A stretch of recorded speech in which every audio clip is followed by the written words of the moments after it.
Andito na ang Group 3, may sasabihin sa inyo. Titindig ka muna, huwag ka muna maamay.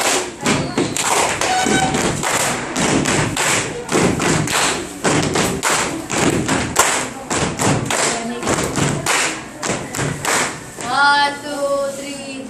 Sa edad mo, dapat nag-aaral ka ng mabuti para masuklian ang pinaghirapan ng magulang mo.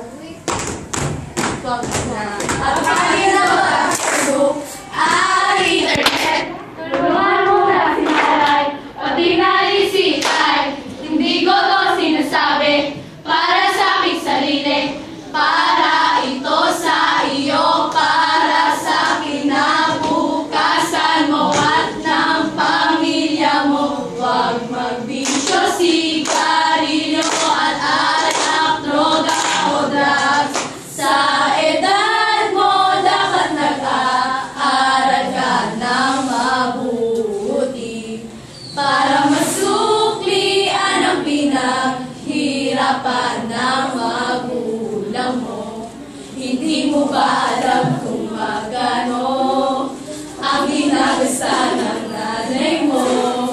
Huwag mo na masayang dito.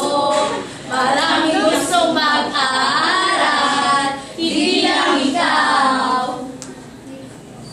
Tongis manyano kahit na anong pusad. Huwag mo na masayangin ang iyong kinabukasan. Hindi ka uulat kung hindi ka mag-aaral.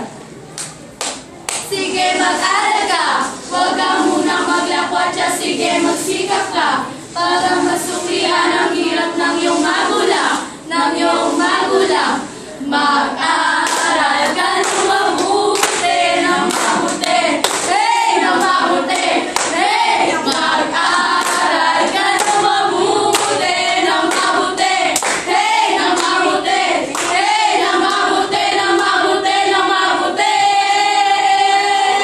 Huwag kang magbisyo. Yes.